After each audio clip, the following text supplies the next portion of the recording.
Welcome, my friends, to another YouTube version of the BJJ Brick Podcast. I hope you enjoy the show, and if you do, please subscribe to the channel. So here we go. Thank you for listening to the BJJ Brick Podcast. We'll be bringing you Brazilian Jiu-Jitsu and good times. We hope to flatten your Jiu-Jitsu learning curve, help you get the most out of your grappling ability, and meet your goals both on and off the mat.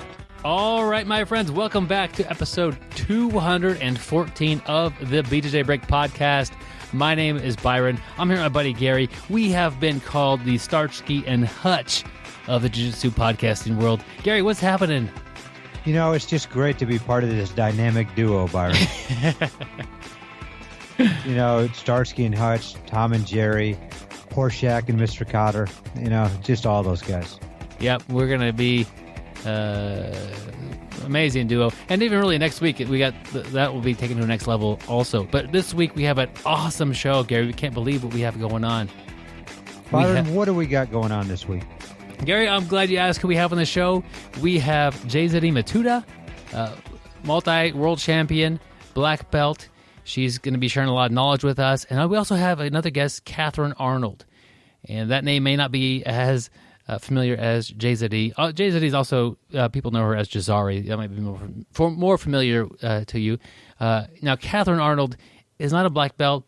She really is... I could probably even do jiu-jitsu better than Kathryn. Not trying to talk too much trash on anybody here. No, not at all.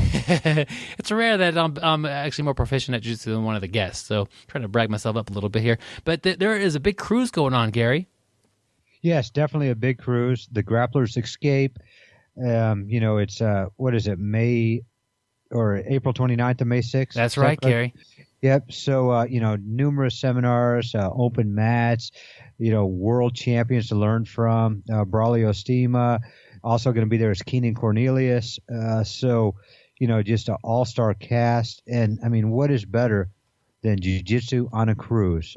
Buffets, food, sailing, snorkeling, you know, laying out by the deck, you know, exploring different cities. You know, what a great time. Yeah, I've been on a couple cruises myself. They're absolutely amazing, and I couldn't imagine doing jiu-jitsu on a cruise. Man, that's cool. Yeah, that's even better. I mean, a cruise and jiu-jitsu. What else could you ask for? Well, besides buffets, and you already have those. Yeah. Gary, we're talking a little bit about buffets here, and I'd like to bring up this week's off-the-mat lesson. Gary and I were talking a little bit before the episode, and I actually often enjoy a good buffet, and sometimes I'm a victim of my own vices of overeating sometimes, but there are a couple of different things option-wise on cruises. There's a million options, but there's a big buffet that you can go to like any time. It's always going to be cranking out food, and if you're hungry at any time, you just go to the buffet and get some food. Or there's a really nice sit-down restaurant, and I think it's a dinner thing, at least the ones that I've done, and you kind of have a time scheduled, and you have a little higher, more fancy of a meal. So there's all these different food options, and I'm thinking, how does this relate to jiu-jitsu? And it's really pretty simple. There are, you know, millions of options of techniques. Maybe not quite that many, but there's like a huge variety of techniques. And you go to a buffet, and there's a huge variety of food. Now, you can't really eat everything in one sitting. And when you go to... Oh, yeah, you can. You could try. Some people can do it. Some people can. And also, if the buffet is small, that helps a lot. Definitely helps. You know, but you can't go to jiu-jitsu, you know, in one meal or one session of training and really decide to work on everything. That doesn't really work for you. You need to have something in particular. If you go to the buffet and, man, I want some chicken. What kind of chicken do I want? Kind of narrow it down to a certain type. Or if you want some vegetables, whatever it is, you have to have that selection, and you have to make it in order to have a good meal. Otherwise, you just end up overwhelmed. Same thing with jiu-jitsu. If you have like a goal or something that you want to work on, your class will go better for you. And fortunately for us, most classes have an instructor that will teach a technique to us. So that's kind of narrowing down the buffet options. And it's like the person is recommending the fish today. You know, it's like, today we're going to do arm bars. And it kind of helps you focus a little bit. But also do this while you're rolling. if you have some goals and some things you're working on while you're rolling, huge payoffs in the long run. Compared to if you're just basically fighting with your training partners and trying to get anything you can, if you have some goals and you have some things you want to work on, I think you grow a lot faster. But what if your goal is to just eat, just be gluttonous, eat as much as you possibly can? Then that would be the buffet, if that was your goal. Yeah, but still, you're only going to get like a couple of different options for the main course. That's the way I am. And then I kind of peter out, and then I go back one more time, and I regret the last time. Yeah, and then, you also have to look about, overindulging. I mean, you're on this cruise, you want to train as much as possible, learn stuff, get better, but it's definitely going to be hard to train, on a overstuffed stomach when you're not feeling good because you've ate too much.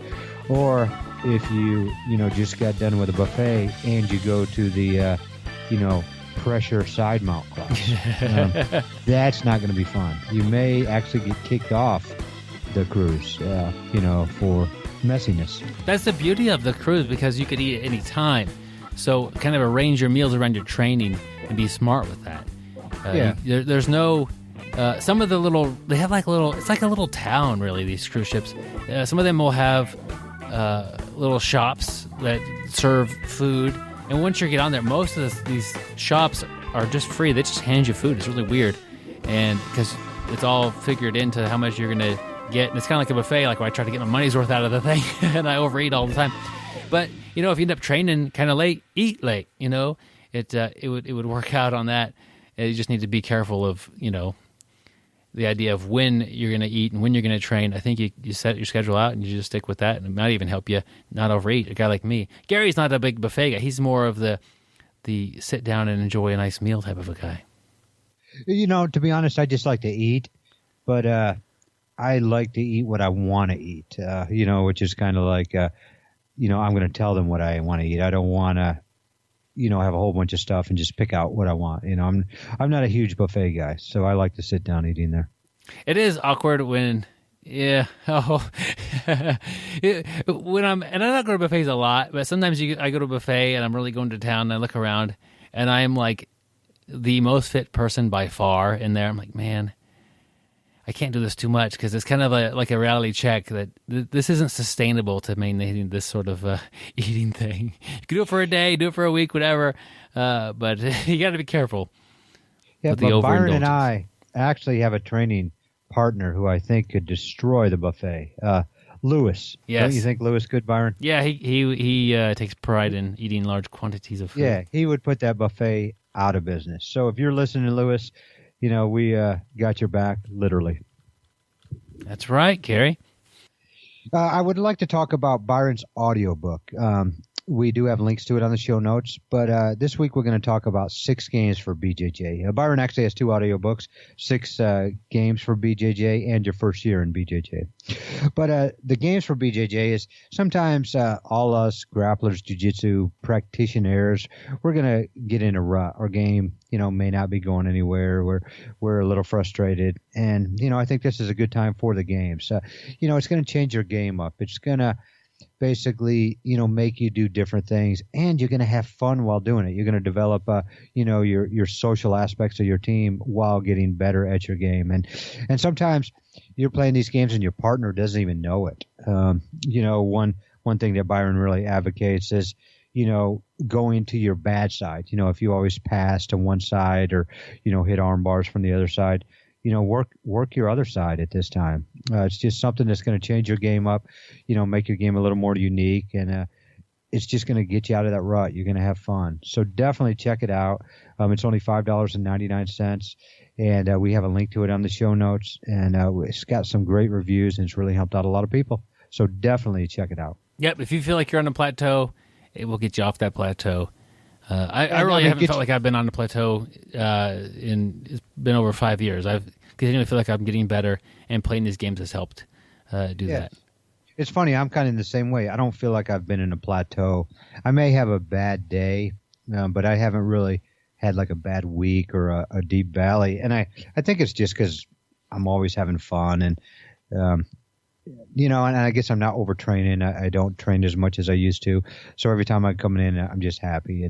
And I do use your games a lot. And a lot of times somebody doesn't even know I'm working them. But, I'm just out there having fun and trying different stuff. So it's definitely helped me, Byron. Yeah. Helping people is important, Gary. I think that's kind of about the quote today. You're right, Byron. Our quote this week is never reach out your hand unless you're willing to extend an arm. And that's from Pope Paul VI. First of all, I do want to have a disclaimer. In jiu-jitsu, we never want to extend an arm. So, that is, we're just talking about a quote, how to be a good person and literally helping other people off the mat.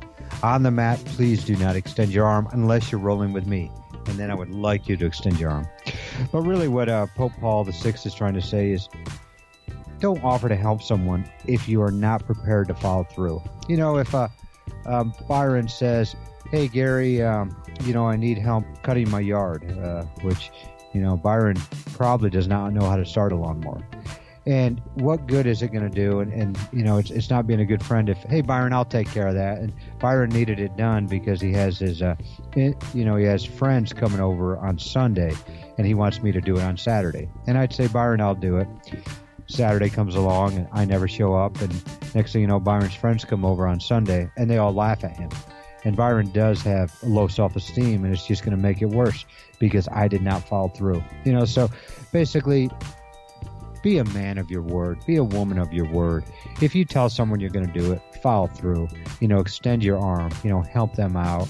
Do what you say you're going to do, and just be a great person. Be a great person. And I really don't know who. I'm not really familiar with the popes, so who Pope Paul VI is, but hopefully that's a good one. I don't know. I assume that they are. But yeah, don't I reach think out they're all good, Byron. I like your disclaimer not to reach out your hand, and I immediately had visions of somebody doing the slap and fist bump before the roll and doing that as close to their own body as possible, like holding your hand up right off of your chest and then holding the fist right next to your chest as well, and seeing if you can get your opponent to kind of extend their arm a little bit more than they should. That's how I'm gonna try that, Gary. See if it works and get them off to the bad habit of really reaching when they shouldn't. That's a good. Yeah, we shouldn't really fist bump. We should almost get our bodies right next to each other and keep our arms. Let's start a new trend, Byron. Let's try that. Okay. I'm gonna try it. Yeah, just try it. Yeah, you give that a shot, Gary. I'm sure it'll go great. See. I'll let you know next week what happens. Gary gave a really nice example about mowing the lawn and how that would really apply. Help me out. That was a great example. I'll do one jiu-jitsu style. It wasn't a whole long time ago. Gary gets choked unconscious, and you help revive somebody. That's extending the hand. That's doing the minimal amount of help. Here you go. I'm helping you out, Gary. Waking you up, and he wakes up, and it's like, wouldn't you know it, Gary kind of needs a new pair of shorts. And okay, fine, Gary. I'm here to help you out, buddy. I'll let you wear these home. And so that's really extending the arm. I'd rather not have him borrow those shorts right now, but because he needs them, I want to help him. I don't do the minimum amount of help. I help him for what he actually needs. I don't help the category of help that I really want to do. You help what they need. It's if you decide to help somebody, give them what they need. Don't give them what you want. Yeah, and I really appreciated that day, because I did not want to, I got a 20-minute ride home, and I didn't want to do it in soiled pants, but the crazy thing is, Byron actually kept those. After I took them off and I was going to throw them in the trash can, Byron asked if he could have them. And I just thought he was going to throw them away. But from what I understood is Byron has kept those, and he keeps them on his nightstand. Well, so, actually, they're my lucky shorts. Yeah. Yeah. Yep. It's, it's not fun rolling with him when he wears them. Yeah. It's like, catching the sweat towel of a famous athlete at a big game. I got to carry his soiled pants. Am I going to wash them? No. Yeah. Those things, one of these days I'm going to sell them on eBay, Gary. Yep. I mean, last time Byron wore them and rolled, it kind of reminded me of the mudslides of California. All right. With the quote wrapped up and a little bit of trash talking on the first half of the show, I'm really excited to bring on the interviews. Yep. Let's cruise on over to the interviews, Byron. Nice, Gary. That was terrible. Cruise on at what? Cruise on over to the interview. Cheesy. He is the most interesting grappler in the world. credits most of his wins to maintaining eye contact with his opponent. His gi never smells, even after rolling with the stinky guy. He is often seen riding a unicorn to open mat. When he got his white belt, black belt traveled for hundreds of miles just to roll with him. I don't always listen to podcasts, but when I do, I prefer the BJJ Brick podcast. Stay sweaty, my friends. All right, my friends, I'm happy to bring Gezary Matuda to the BJJ Break podcast. Welcome to the show. Hey, Byron. What's up? Hey, guys. Yeah, I'm excited to have you here. We were just talking a minute before on the air, and I was making sure I attempted to pronounce your name right. Did I get it? Yeah, you did good. My name is Gezary, but mostly people here in America call me Gezary, so I'm okay with that. And also some people call you just G. Yeah. Okay, so... A lot of people just call me G or GG. All right. It's easier. Yeah, it make it easy for people, I guess.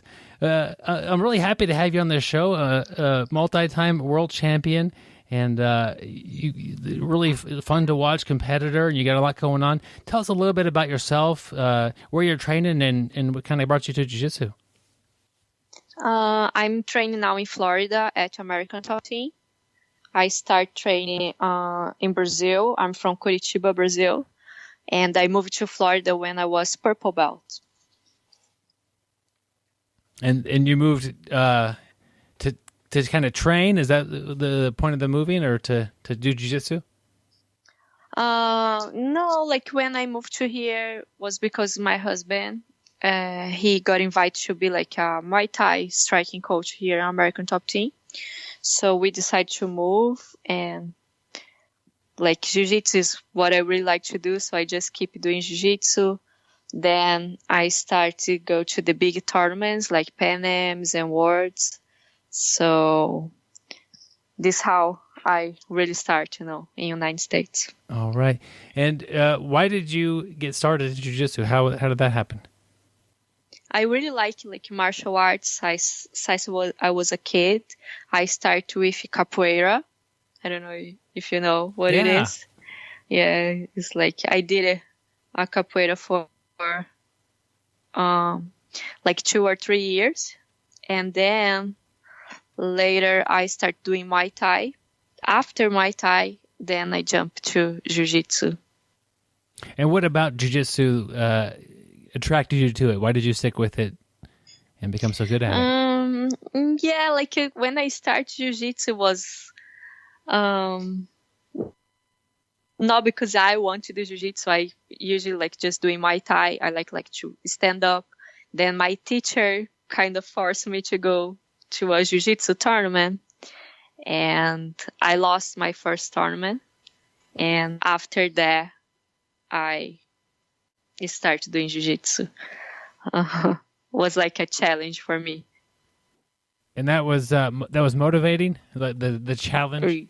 Yeah, after I lost, I really feel like I need to learn, and I want to beat the girl so bad. So I trained for 3 more months. Then we fought again. Then I won. And this is how it started. And then I never stopped anymore. And looking at some competition highlights, world champion, black belt, 2015 and 2013. Is that correct?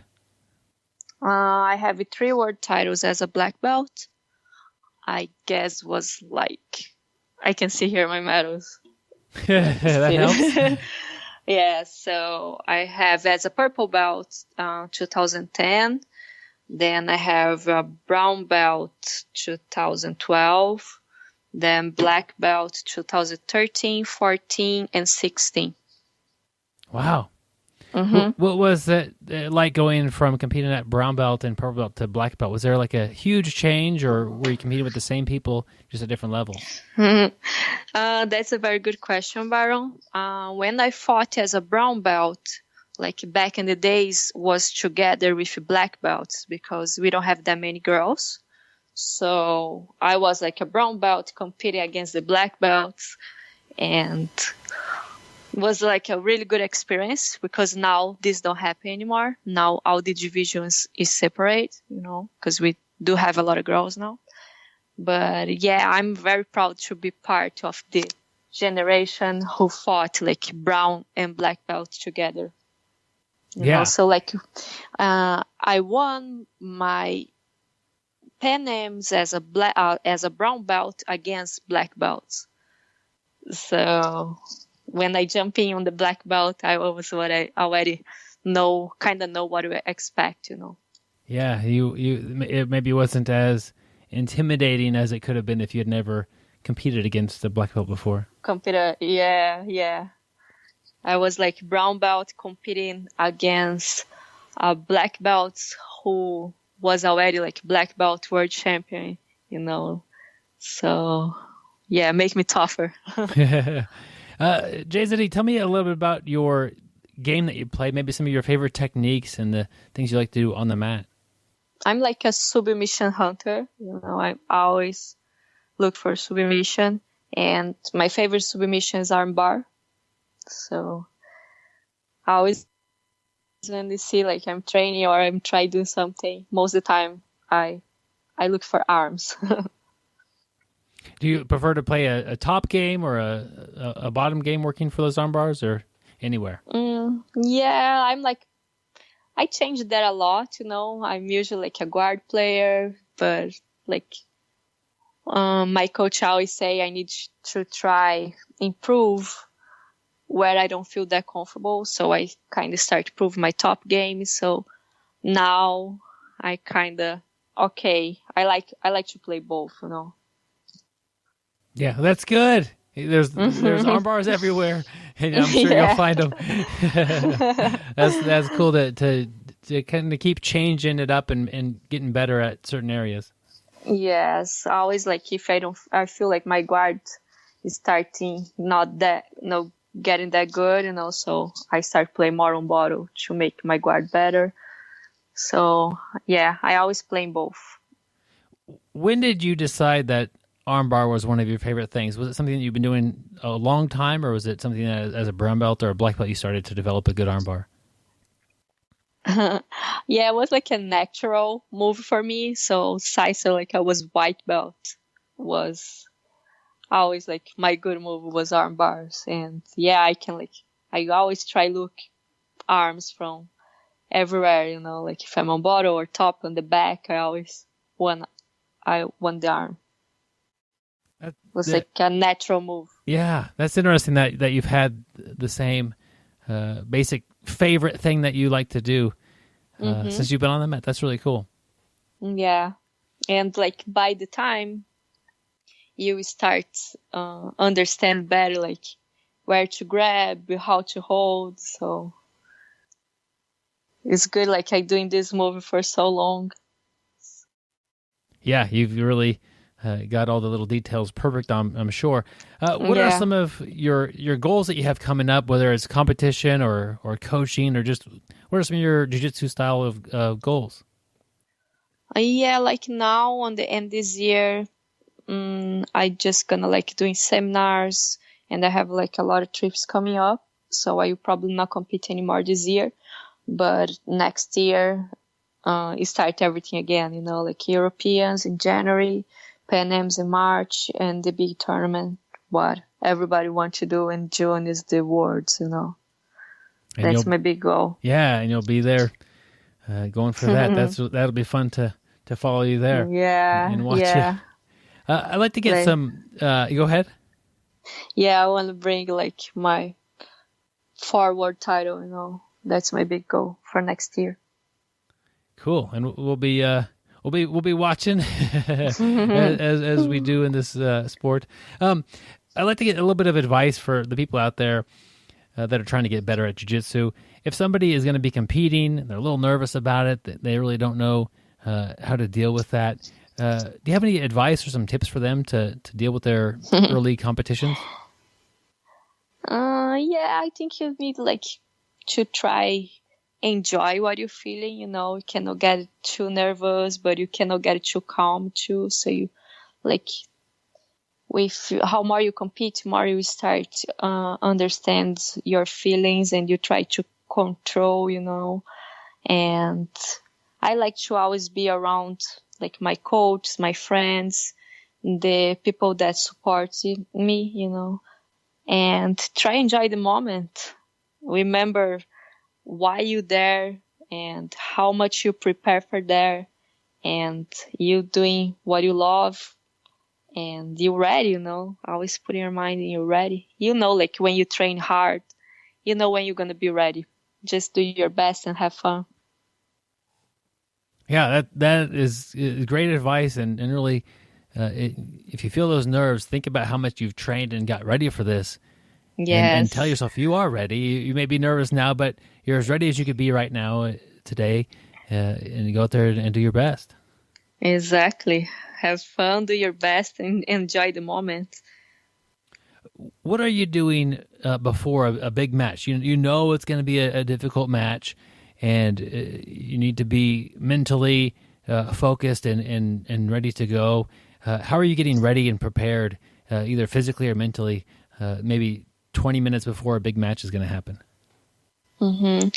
Yeah, as a black belt, we know never going to be an easy fight, like the level of the jiu-jitsu girls getting higher all the time. So this is why you always need to change a few things on your training. And yeah, when I jump in the mat, I know it's not going to be easy, but as I told you, I prepare for that, and I know it's not going to be easy for my opponents too. Yeah, just kind of expect it to be difficult that way. I think that's a common mistake that a lot of new people have, is they think that they're just going to go out there and win and it'll be easy. And of course, jiu-jitsu is a hard thing. And, whether you're a white belt or a black belt, hopefully you're matched up with people who are going to give you a good match. And and don't think it's going to be easy, because you'll get discouraged the first minute the person has a mount on you as a white belt. It's not going to be easy. Yeah, I always expect for the worst, and hope for the best. Yeah, and that way you don't have to deal with your own surprise, also with the opponent at the same time. Kind of be prepared for things. Yeah, sometimes the things doesn't happen the way how you want, so you need to be prepared to all kind of situations. Yeah, and that's what's, I guess, cool about watching somebody go through a tournament, is because you have to fight and compete against people that are doing a variety of different things. Not everybody has the same game plan, and you have to address each individual competitor one at a time as you go and from each match and further up the division. Yeah, exactly. Yeah, and I always try don't focus on my opponent game plan, but I know like my game plan. So the only thing I need to do is just go there and put my game plan, So I try don't even let they start to do their game plan. I just want to put mine. Go first and start your game plan right away. Exactly. That's good. Yeah, now, you've been training for so long. When you started, were there very many women at the gym to train with? When I start, no, I don't have that many girls. I think I was the only one for a few years, but now I do have a big and solid group of girls in the gym, and that's amazing, Jiu-jitsu should be for everyone, and it's really good for girls, for women, doesn't matter the age, doesn't matter your goals. I think everybody should do jiu-jitsu. That's really cool, and you've really built that, having been a pioneer there, and obviously other women. I think it's a little easier for them to start training if there are other women already there, but there's gyms all over the world, and there are girls listening, and they're the only one at the gym. And so, what advice do you have for maybe yourself back, a long time ago when you were the only girl, or maybe just advice for some girl out there that's training with, a dozen or so guys, and there's really no other girls around there to roll with? Yeah, it's not, like I tell you, it's not easy, to jump in the middle of a bunch of guys and you're the only girl there. And it's not gonna be easy, but gonna make you tough. Like some days you're gonna cry, you're gonna think about give up, but then the other day you get back. And I think the good tip is always try to talk with your teacher, with your coach, and I think you need have a very good communication with your coach. And he as a coach going to know who to partner up, like who put you to training, because make no sense to put big and have white belt against a small girl who is starting, like the good tip is always try put a white belt with a high level belt so they can help each other. Yeah, it definitely makes it safer, and the role becomes less of a competition and more of a learning thing for the white belt. Yeah, you try make at least for the first classes, a good experience, and then the students start be comfortable by time, because it's hard to jump in the mat for the first week, first day, and you have a very bad experience. You're never more going to come back. Yeah, it really makes a lot of sense. We're going to have tough days on the mat, and we're going to have days we go home and we're like, man, I did not do good today, and I'm frustrated, and those days. But if that's your first day that you leave frustrated, that might also be your last day. And so coaches need to listen to that advice and make sure they have a good first day, a good first week, and a good start. Yeah, especially for girls, of course, girls and guys are different, but it's already so hard to put a girls on the mat. So I don't ask for special treatment, and don't need to be that easy, but it's good to give a little bit extra attention when you partner up. Try to make the same weight, a little bit higher belts to help until she feel comfortable on the mat. Yeah, and it's also I've always said if you don't want to roll with somebody, that's perfectly fine. It may not be a weight thing. Some of the bigger guys at my gym roll great when they are rolling with my wife. Some of the smaller guys, she'd rather not roll with them because they're a little bit rougher and just not as maybe of a learning thing. And it's not always the size, but sometimes it's more the personality. Technical, yeah, exactly. And I tell her it's okay to say no, or it's okay to take a round off and to watch too. If you don't want to roll with somebody, don't roll with somebody. Yeah, this is why you need the very good communication with your coach, because if you say no one time, you don't even need ask again, It's just roll with who you feel comfortable. Yeah, it's so important for the coach to have kind of an understanding of what's happening in the room and have control of kind of the overall atmosphere. Yes. So something really cool is happening. You're going on a cruise, and the jiu-jitsu community is invited to train with you on the cruise. Exactly. I'm super excited. I'm super happy. We're going to go to Grappler Escapes. It's going to be my first time in the cruise. So it's going to be really fun. It's like a jiu-jitsu cruise. Yeah, you're gonna cruises are so much fun. This cruise, it sails out of Orlando, Florida. It leaves on April 29th and gets back on May 6th, 2018. Yes. And it goes to it goes to Haiti, Jamaica, and Cozumel, and so that Cozumel. Yeah, all those are going to be beautiful stops. It's like jiu-jitsu in the paradise. Yeah. So, from the way I understand it, there'll be some training, like maybe in the morning, and then you go and you hang out in Cozumel, in the daytime, and you get back on the ship and you could train again in the evening. Is that kind of what's happening there? Yes, and it's going to be me, Keenan Cornelius, and Braulio Estima. So it's going to be really fun, meet new people, do what you like, and jiu-jitsu, beach, good food. It's going to be amazing. It sounds like an amazing time. You get to be on a ship, and of course these ships are huge. They're they're like a building that's floating on the water. They're so big and there's so many people. But in that group of people, there'll be a smaller community that is the jiu-jitsu group. And of course, all the jiu-jitsu people I think are going to come together and really get to know each other over the course of this week, and just have great times and really great training.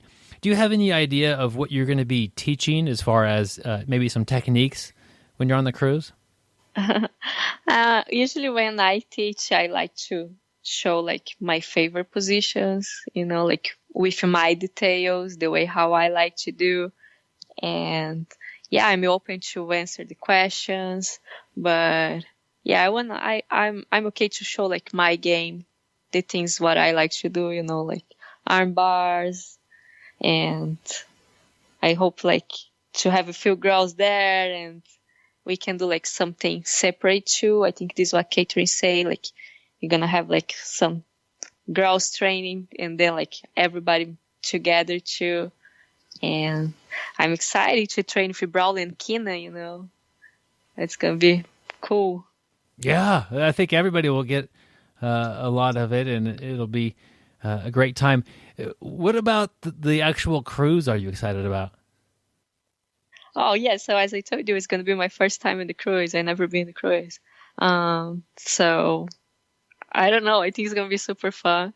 I try bring like a few group of my gym, like American Top Team, so it's going to be like everybody doing jiu-jitsu and go to the beach and have fun together.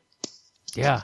That's it. Cruises are really like a really laid back, perfect vacation where you don't have to really be worried about getting somewhere. You're on the ship. The captain is going to take care of you. Arriving somewhere. Yeah. So yeah, then you stop and you like go out and take pictures. Then we come back to the ship. Yeah, and they a lot of times. And it depends what you want to do. They could stop at Jamaica and you could just hop off the ship and go hang out on the beach, or you could kind of arrange something and go out and do, zip lining or jumping off of a cliff into this water. I don't know what they have in Jamaica, snorkeling or scuba diving. There's a ton of different things you could do. Yeah, snorkeling. Yeah. I'm excited to do like swim with the sharks or something, Well, that's what jiu-jitsu is, right? Swimming with the sharks. Yeah, Shark Tank. Except for on the mat, you're the shark, and in the water, well, they're kind of the shark. Yeah, I'm the little fish there. No, but that's funny. But all these things that they have, they are, from my experience, I've been on 2 cruises. They are a ton of fun, and some of them are really exciting if that's what you're looking for. But they do focus on safety a lot of times, or they do focus on safety because they don't want their customers going out there getting hurt. So if you're in the water, they have an idea of when is a safe time to be in the water, and I've never felt like I was in any danger. I've done snorkeling several times from cruises and different beaches and just had a great time. There's really some cool things to see. Yes. And the Grappler Escapes is the only cruise you need to pack your gi. No other cruise you need your gi, but on that one, definitely you need to bring your gi. Yeah, for sure. You that'd be terrible if you didn't have your gi on that cruise. Oh man, this will be an experience to remember forever. Just the idea of being able to train with you 3 for several days in a row for a week is amazing. And then also getting to be on the ship and do cool things that they have on the ship or off the ship. Meet new friends and go out there and go snorkeling together, or riding 4-wheelers in the forest or whatever there might be that you want to do. It's going to be like unforgettable. Yes. It's going to be like really good memories. Meet people like all over the world, And Gezary, one of my favorite things is that the food is really good, and there's as much as you want to eat. And so for a week, I have trouble with food. It's a challenge, and it's very delicious. So that's something for me that I have to be careful on. Good desserts. I love desserts. So. But all belt levels are welcome because you'll be teaching stuff to everybody. Is that right? Yes, all levels. They are like more than welcome to come.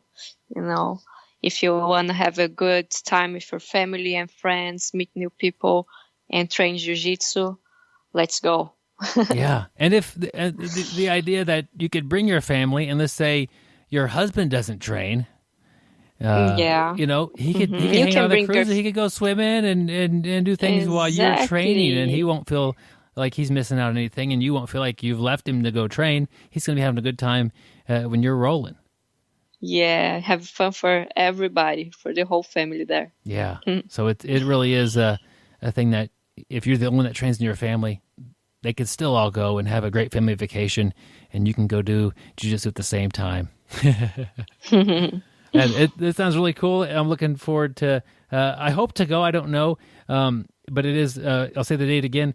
It's April 29th through the May 26th, and it sails out of Orlando. Check out the website, grapplersescape.com. I'll put a link to it in the show notes, and we're having Kathryn on here, and she'll explain a little bit more details about this. This is going to be their fourth one, and having talked to Kathryn, and we'll hear from her in a minute, that people do these over and over again because it is really an amazing experience. If she has people doing this year in and year out, like that just says how good of a time that they have and how much you can go and have a wonderful vacation and come back better at jiu-jitsu. That's amazing. Yes. So this is just really exciting for me to see this kind of coming together, and I think it's a great opportunity for people to have. I've had a blast talking with you. Where can somebody go to keep up with you on social media? You guys can follow me on Instagram, Gezary Matuda, Gezary, and my Facebook page too. And I would like to say thank you for all my sponsors, like Shoyroll, Varus, Pulse Skincare, and I think they're gonna be on the ship too. So, we always gonna have a few gifts for everybody. And I want to say thank you for Grappler Escapes. And I can't wait to see you out there next year. Yeah, that's cool. And your sponsors you're bringing some sponsors along. It just keeps getting better. That's really cool. Yeah, thank you so much for doing the interview with me. I've had a blast getting to know you and learn from you today. Oh, thank you, Byron. Thank you, everybody, for all the help, all the support. Oh, I forgot to tell you, this Friday, my gi is coming out. So it's a project what I'm working for the last 6 months. And my gi is finally out this Friday. So it's going to be on Shoyroll website. Awesome. And we'll put, actually, by the time anybody's hearing this, it will be out. So I'll put a link to your gi. That is really cool. Yeah, it's cool. All right, thank you so much. It's a beautiful gi, and it's a very good project. I did it with a lot of love. Oh, do you help design it? Yeah, I help out design. I choose the colors and everything. Well, go check It's a beautiful gi. Yeah, check that out, guys. I'll put a link in the show notes, or just look on Shoyroll's website and check out her gi. Yes, Gezary Matuda project. All right. Thank you so much. Thanks so much, Byron. All right, my friends, I'm excited to bring Kathryn Arnold to the BJJ Break podcast. Kathryn, welcome to the show. Thanks, Byron. I'm super excited to be here. Yeah, Kathryn, this is a different type of interview. Usually, the person I'm bringing on the show is significantly better than me at jiu-jitsu. I'm going to just guess that I've got more experience on the mat than you, but that's really not what we're talking about today. I'm really excited. This is a cool opportunity for people. You run the website and the program, Grapplers Escape. Tell us a little bit about Grapplers Escape. Sure. So Grapplers Escape is a training camp on a cruise ship. And the idea came about because I wanted to do a group cruise. Cruises are they're pretty fantastic. You get to be outdoors. You get to be in different cities and different dates. And the idea to bring the best of the best of world champions and give people an opportunity to not just train with one or two of them, but 3 or 4 of them as on the mat and off the mat is an experience that you can't really get very many other places. And so the idea to do a training camp on a cruise ship evolved when we started speaking with Salo Nishanji Ribeiro and Andre Galvao about 2.5 years ago. That was our first one. And they loved the idea, and that's how we got started with Atos and Ribeiro Academies. That's really cool. And that was a couple of years ago, and you've done several since then? Yeah, so we did our first cruise in 2015 with Andre Galvao, his wife, Angelica, Salo Nishanji, and JT Torres and Felicia. And that was our first one. And since then, we did a cruise with Master Pedro Sauer and Henry Akins and his guys. And then our cruise in April was with Bushesha, Mackenzie Dern, and Leo Vieira. So word is spread through the community of champions that this is a fun thing to do. So pretty much everybody wants to come with us now. It's kind of exciting. I think we all could kind of, I guess, a little bit try to vision what it'd be like to train with these people. But a lot of people have never been on a cruise. I've been fortunate enough to go on a couple already, and they are a great way to have a vacation. But just kind of describe what the ship is like, where it will be going. What is a cruise 101, Kathryn? Sure. Well, this time we're going on the biggest ship we've ever been on. We're going on the Oasis of the Sea, which is really like a floating resort. It is ginormous. I will have to tell you that. There's a lot of people on the ship, but they do a great job of spreading the flow. The ship, first of all, we're sailing out of Orlando, and we'll be going to Labadee, Haiti, which is a private island in Haiti, which is just gorgeous. And then we're going to Jamaica and then to Cozumel. So those are the ports that we're going to. And the ship, how do I describe it? There are 7 neighborhoods on the ship, Byron. That's how big it is. There is a central park with shops and cafes and tree-lined boardwalk. There is a rock climbing wall. There is 2 flow riders, so you can actually surf or boogie board on the ship, several pools and jacuzzis. They have a ton of great restaurants. They have the dining, which is included. So what's great about a cruise, and excuse me if I'm rambling a little bit, but there's so much to tell you. Yeah, go ahead. What's great about a cruise is it's all inclusive, right? So you get the 18 plus seminars. So we'll have about 30 hours of instruction with Braulio Estima, Gezary Matuda, and Keenan Cornelius. We're super excited to have those 3. And so you can train, you can go to great dinners, you can go boogie boarding or surfing, you can go see an aqua show, you can go see an ice skating show, you can relax at the back of the ship and read a book. And then you get to go to these amazing ports. So it's a great combination of travel, jiu-jitsu, and fun. Having done it too, and having done a lot of other vacations that were not cruises, it's a very relaxing and enjoyable experience. The food is spectacular on a cruise ship, and that both times I've been on a cruise, I was surprised with how much food they can produce at a very high quality, and it's always around. And it's a really cool experience. And then to think of being able to do that, it's like a moving giant hotel where you don't have to worry about where you move to. You get on the ship and you hang out and have fun and have a good time, go to sleep, wake up, and you're at a different destination. And they do all the traveling for you. It's amazing. And the destinations are really amazing places to go.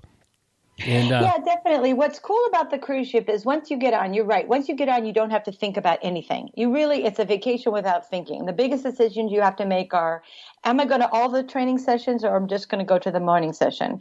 Do I have a spa before dinner, or do I just go on the jacuzzi? What excursion do we want to take in Jamaica?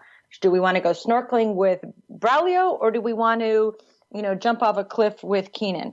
So these are the fun things that you can do on a cruise. And when you have these champions with you, they're really great about sharing their time with you on the mat, but also sharing their time with you off the mat. And because you're on a cruise ship, you're going to run into your friends. You're going to go dancing one night. You're going to have dinner with them the another night. And you get to see these people, the guys, I say, and Gezary is a girl, you get to see them in their normal life. What is it like to have dinner? What is it like to dance with them? What is it like to hang out with them? And it's really a special experience. I have to say it's been magical for our guests, and many have come back. They're coming back for the fourth time. You have a really cool Facebook page, and it looks like there's a kind of a surf thing on the ship. There is, and Braulio happens to be a very good surfer. So they have these things called flow riders, and they are surf simulators that are actually on the back of the ship. So you're on the top deck of the ship, the entire Caribbean behind you and around you, and then you can stand up and surf, or you can be on a boogie board. And they have instructors there that are helping you, and then you just take off. And I've seen people that wipe out, 5 times in a row, and I see other people that get like a 3 or 4 minute surf. And Braulio is actually challenging everybody to a surf competition. So he's super excited about that. Yeah, I saw that on the Facebook page. That's pretty funny. And that's really what it is. Like, yes, there'll be lots of jiu-jitsu. I think you said around 30 hours of jiu-jitsu classes in this week-long cruise. But there'll also be like off-the-mat activities that are really fun to do. It's not like you are not having a good time while you're not rolling and training. Exactly. We do our best to schedule the training in the morning and the evenings and give everybody a lot of time to explore the ship, relax with their friends and family, and enjoy their vacation time. And on the days that we're in ports, those 3 days, again, we'll schedule it so that everybody's completely free to take an excursion, relax on the beach, explore what they want to explore, and have time to make training. We're not really hardcore about the scheduling. If people want to take a rest, because it's a lot of training, they're welcome to. If they want to come to every class, they're welcome to. The mats are open 24/7. So we've had people, train, go to the beaches, come back, train some more, have dinner, and then go back in the mat at 10, 11 o'clock at night and hang out. So it's really a vacation for people to design it exactly how they want to have their own vacation. Now, you talk about how big this ship is. I've been on 2, and this is Royal Caribbean. Those are the 2 cruises that I've done as well. But the ships weren't actually quite this big that I experienced. But I guess with the bigger the ship, the little easier it is with any waves that are in the water. It kind of smooths it out. Is that true? Have you heard about that? Yeah, they do. Normally the seas of the Caribbean are fairly calm. Yeah. We happened to go on the ship a couple weeks ago just to make plans and preparations for everybody. And it was in the middle of hurricane season. It was a little bit rocky, but the ship is so large. You're right. It smooths out the waves. There was only really 1 or 2 days that I felt it moving. And I happened to get motion sickness, so I'm always super aware of it. What's good about it is that they have these, they have medicine now, homeopathic medicine and Western medicine that you can take, and it gets rid of it right away. So even someone like me who gets severely seasick, I don't get seasick on the ship if I'm, for the most part. And if I do, then I just take one of these little pills, and it just goes away. But the ship is large. Like I said, there's 7 neighborhoods on the ship, so you can imagine it's pretty big. It is. It's actually hard to imagine though, unless you just go to grapplersescape.com and look at this upcoming event and see how big this ship is. And I remember being on the cruises I was, most of the time I couldn't tell that we were moving or rocking at all. There was like one night I was like, I kind of feel this, and it's, a little bit. But as the ships get bigger, you feel it less and less, because really they're encountering more than one wave at a time. And it kind of smooths itself out. If you imagine if you're on a very small ship, every wave is going to make it tilt up and down, up and down. This is that's one of the really cool things about these big ships, let alone all the cool things that they put on them. Yeah, it actually lulls you to sleep. It's kind of like Rockabye Baby. But what I like about this ship, though, it is large and it does carry a lot of people, but you rarely notice that there are a lot of people. In certain areas you will, but they have a really nice, there's so many neighborhoods to go to, so they have a really nice flow.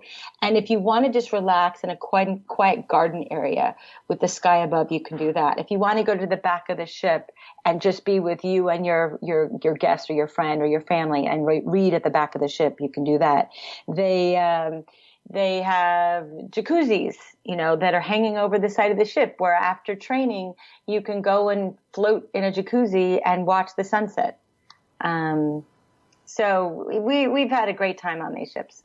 Yeah. And if you don't know about the area, the easiest way that I can explain it is go to like Google Maps or go to Google Earth, I guess, and look at the Caribbean.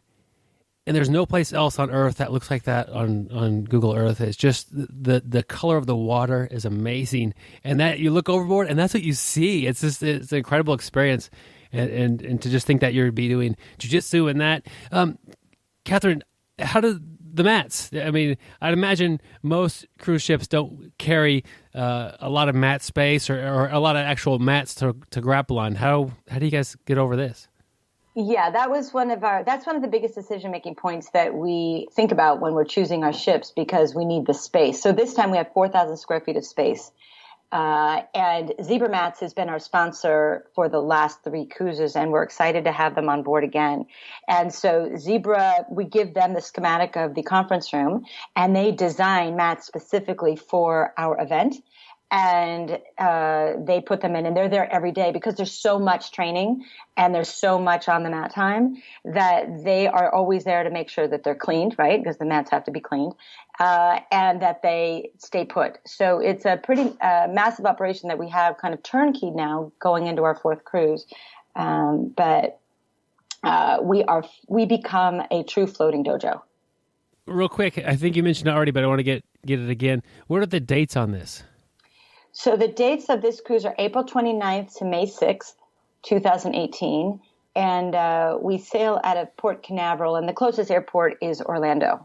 So if you're driving or flying, you go into Orlando, and then it's about a 45-minute drive out of there. And then we return back into Cape Canaveral. So people, if you're flying from the West Coast, you probably want to come in the night before. And we usually have a cocktail party where the athletes come in and we all have a cocktail party at a hotel the night before, and then we get on the ship. So it's a great way to, have an icebreaker and meet everybody. And if you're close enough on the East Coast, if you want to come out on Sunday, that's fine. We just want to make sure that everybody gets there, into Cape Canaveral no later than 1:32 because the ship unfortunately doesn't wait for us. And it sails at 4. It's pretty prompt. Yeah.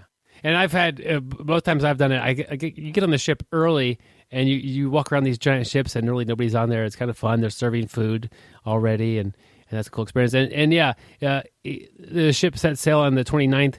If you could be there a day early, it kind of helps if you happen to have some plane, troubles at the airport or anything like that. You definitely don't want to miss that actual time. That exactly. It's set sail, but I recommend. And then you get to meet the champions in an even more relaxed environment because they all fly in the night before, and Braulio may be bringing his kids, and Gezary is bringing her husband, who actually is a top level instructor in Muay Thai. And so this year we're going to add some new elements to it because jiu-jitsu really pulls from some of the other martial arts, including judo, a little bit of Muay Thai and wrestling. We this year are going to be having a 3rd degree black belt in judo, teaching some judo classes, and then Gezary's husband is going to be teaching a couple of Muay Thai classes. So we're really trying to round out the game so that people get, not just the jiu-jitsu, but even more than they expect actually in terms of training and instruction. Yeah. People always think of vacations as being like an expensive thing. And cruises definitely aren't, driving 2 hours to the neighboring city and getting a hotel for a night, come back home. But what you get on a cruise is really amazing. Like you mentioned, it's everything you need is there. The food and a lot of entertainment, and then also jiu-jitsu. And so you get in like about around 18 or so seminars that you have access to by these world-class athletes and instructors. And you look at that price, you don't have to think about transportation. It's already in there. You don't have to think about food. It's in there and all these other things about, getting off the ship on a little island somewhere else, and they've taken care of all that stuff. I think that's really an amazing thing that just makes them a lot easier. And there's a lot of value for a cruise, let alone a cruise that you're doing a ton of jiu-jitsu on. So this could be, maybe you take a jiu-jitsu trip every year and a vacation every year. This could be like, combine that into one amazing experience. Oh gosh, well thanks, Bart. You kind of nailed it there. So there's a lot of value in this trip. Obviously, if you are a grappler and enjoying jiu-jitsu, but a lot of us have family that maybe all the family doesn't train, or maybe a spouse isn't real interested in training. Can they come along, or what's up with that, Kathryn? Absolutely. And it's a great question, Byron, because we have a lot of people that come, maybe their wife or husband doesn't train or their kids don't train, and they wonder, is there anything for me to do? This is actually what makes it a great vacation for BJJ enthusiasts, because this is a training camp. They can bring their spouse, their significant other, their kids, and there's so much to do. And the people that don't train become friends, and they hang out. And we have cocktail parties on the ship. We have group dinners on the ship. We even do beach parties that everybody is welcome to. And what's also cool, and I think this is important to note, because people ask me, do I have to be from a certain academy, or do I have to be a certain belt level? No. All academies are welcome. All belt levels are welcome. And we've had someone who got on the mat for the first time, someone who's been training only 2 months, and then we have first, second, and third degree black belts who are coming to train with the champions, of course. But what they like, especially if they're competitors, they're learning the game of people that are training all over the world. We have grapplers from Iceland, from Australia, from Sweden, from America, from Mexico, from Brazil, from Argentina, Japan. I mean, Canada. It's so many different styles and so many different games that are being played, and everybody is just there to teach and learn, from white belt to top level black belt and all in between. It's pretty spectacular from that perspective. Yeah, this is amazing. It's kind of like a giant melting pot of Brazilian Jiu-Jitsu. The whole places from all over the world are going to come in and train, and they see the enormous quality and training that is offered by these instructors. It's also, you think, yeah, you can go to Brazil and train for a week there. Also, I don't know if there's much more of a safe place to be than on a cruise ship, as far as like having something bad happen to you. Yeah, people on cruise ships are in a safe environment, and you could bring your family. So if you wanted to go do a big training trip in Brazil and go to the inner city of someplace and just train all the time, well, is your family going to enjoy that trip? Probably not so much.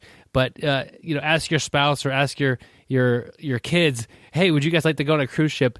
And show them a little bit about what's on the ship, and I guarantee you they're going to be on board, literally. No, exactly. And there's a really good kids camp on there that's open till midnight. So if you want to just let your kids run around and have fun and make friends, kids, they have camps starting from 6 months to a year, all the way up to like teenagers, and they each get various age groups are defined so that the kids go together with kids of their own age. But you just reminded me, Byron, of being safe. I have a funny story about Andre Galval. Yeah.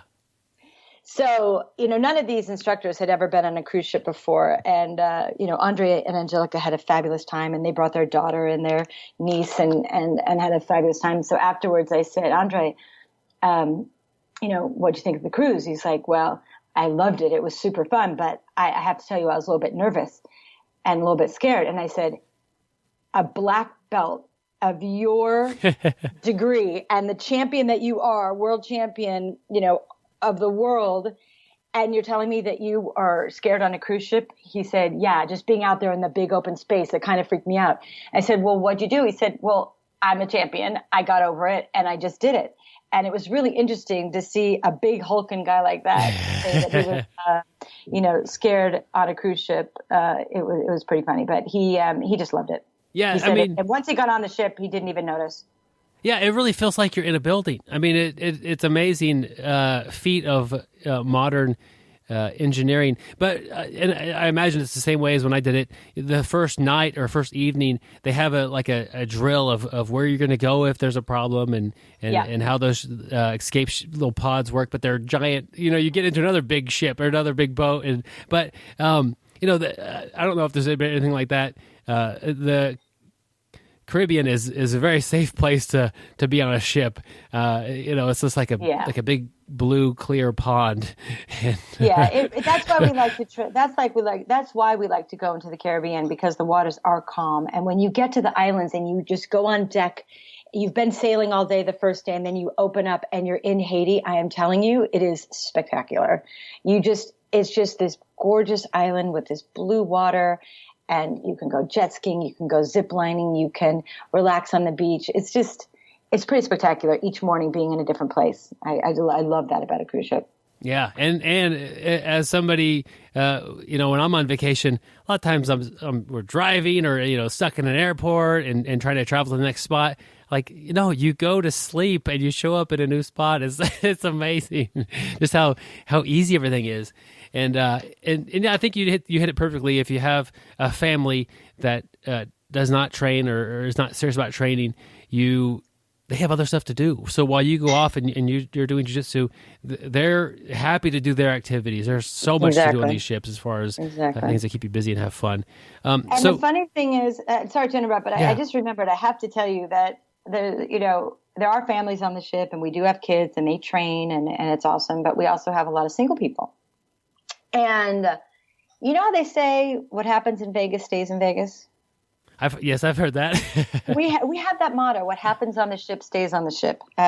We've been known to have quite a few romances blossom on our ship, plenty of shenanigans, fun stories that are happening all day long in the piano bar or up on the decks or in the nightclub. So for those single people out there, we have a lot of our people are single, but then of course you have a ship full of people, and we've had a lot of fun things happen. Let's just put it that way. Grappler's Escape is something to remember. Yeah. My partner was just reminding me, we actually have a couple that met on the cruise one year, came back together the next year, and I believe they're getting engaged quite soon. Wow. Yeah. So, that just kind of reflects on that they came back the second time. So you have a lot of people that have gone to the Grappler's Escape cruise before, and they come back. I think that's a big... Yeah, we have over 50 people returning for their second, third, and fourth time. Yeah, we have people that are coming for their fourth time. Wow. I think that just screams like, yes, these people are seeing a lot of value and having a great time in what's happening. Yeah, no, it's I have to say, Byron, I've been involved in, entertainment and events and sports all my life, and I have never been involved in anything that's been quite so magical. It's really the word I use because, people are doing what they love. People love jiu-jitsu. They're on the mats. They're making friends with new people. They're training with the top level champions in the world. Then they get to go and have dinner or coffee or drinks or scuba dive or snorkel or zip line with the same people. And the bonds that are made are extraordinary. People are traveling to Iceland to see their friends. They're meeting up in New York. They're training together in LA. They're meeting in Kansas City. They're seeing each other at the competitions. And it's just a new BJJ family that, people didn't have access to before. Wow. That is really cool. How could somebody go find more and learn about this if they're interested in doing it? Great. So you can go to our website. Well, you can go to our website, which is grapplersescape.com. We also have a Facebook page, which is Grapplers Escape, and we also have an Instagram. So you'll see lots of pictures. Most of the information is on our website. And I'd like to offer your listeners of BJJ Brick Podcast a $200 off discount. So anybody who emails us at info@grapplersescape.com and mention that they heard about the cruise on your BJJ Brick Podcast, we're happy to offer them a $200 per grappler discount. Wow. So definitely mention that. You're hearing this now, and that's very, very generous of you. And I'm at your website now as we're talking, and I'm loving the logo. It's two people kind of setting up the grapple, and it also has an anchor. Yes. Worked in there, so that's really check that out. That's really kind of fun. But yeah, the discount is very generous. But even without that, there's tremendous value. I think it'd be amazing to go looking to see if this will work out for me, and that kind of opportunity would be an amazing experience. I definitely love cruises as a vacation method, and I like to train when I'm on vacation. Another question I have that I should ask a long time ago, but training that much, up to 30 hours of training. There are 18 seminars, give or take. Our gis are going to get a little bit funky, like what do you recommend as far as, Gis, how are we going to keep these gis clean, and do we need to bring a couple, or what do you recommend, Kathryn? That's a great question, Byron. Obviously, keeping your gis clean and keeping the mats clean and keeping yourself clean is of critical importance to us and to the ship. So we have arranged with the ship to have laundry service and a turnaround of 24 hours. So it's a small additional charge, and the ship will clean the gi and not dry it in hot. We've learned, and we're very particular about that.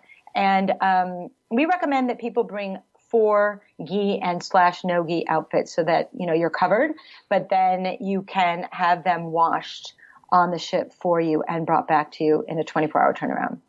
Wow, that's one of the little details that hate to, if you forget it, it's gonna hit you. But bring several gis, and then you guys worked out a program with the ship as far as helping us keep them clean. So that's awesome. Yes, absolutely. And we didn't mention the fact that there are no-gi instruction as well. So we have 2 or 3 no-gi classes, and we also do some women-specific classes because we do get a lot of women coming. About 40% of our guests are women. And so we make sure that they have a couple of women classes. That goes over really well. And we may have a good number of kids this time. So we may have some kids classes also on the side. Cool. It seems like you're kind of adapting to the demand and what's happening there as far as what the people that are showing up want to do. And that's really cool. Yeah, absolutely. We try to collaborate. I mean, this is for our guests, right? This is a trip for them, and we want it to be as spectacular for them as it can be. And especially with our return guests, they're all part of the process. They, a lot of them help us choose what instructors. They help us decide what type of classes, what they want, like the judo people requested and the Muay Thai people requested. So each time we're going to start bringing in other specialties so that it's a really well-rounded cruise and you get an experience that you may not get otherwise. All right. And there's a chance, if things work out on my end, obviously if you're listening to this, you're a fan of the podcast, you're going to choke me out. So that's always a plus. And I'll be happy to, any listeners that go, if I get to go, I'll be happy to work with you guys and make sure that we're all having a great time as a little kind of a subgroup of the bigger group. I think that's a kind of a neat idea. And I'm sure there are lots of those that form and that are on the ship as well. But yeah, it seems like a big, happy group of people training. And we have groups that come. So if people have 4 or 6 grapplers, you're trained at the same academy, you have friends that you want to come together, we also can work some group discounts out for people. So, just email me at info@grapplersescape.com. Let me know that you heard about this from BJJ Brick Podcast, and we'll work out some pretty great deals for everyone. Cool. And I'll continue to update you guys as far as what's happening with the cruise and if it's likely that I'll be going. I got to say, Kathryn, you've been super responsive to anything I've had as far as questions or anything. Super high quality of service before the ship is sailing. That's a really important. It doesn't take you very long to get back to any questions I've had. And your phone number is on the website. That is awesome. It is. You don't see that very often. I talk to everybody. There's not a single person. There's a couple people, but usually I've had at least one, if not several, email or phone conversations with the guests, and we become a family as well. I've made great friends with our guests from around the world. So it's just a phenomenal experience, and I love what we're doing. All right. Kathryn, it's been fun talking with you and excited about this event, and hope that some of the listeners check into going. I think it would be an amazing opportunity, both on and off the mat. Amazing, unforgettable vacation of a lifetime. Oh, well, Byron, thank you so much for having me. Absolutely. And I want to see you on the ship. I can't wait. All right. Okay. Thank you, Kathryn. Thank you, Byron. All right. I want to thank our guest this week. Excited for the cruise. If you're going on the cruise, have a blast. Send us an email. Let us know what's up. Also, we're kind of considering going. Gary, unfortunately, it looks like he's probably out.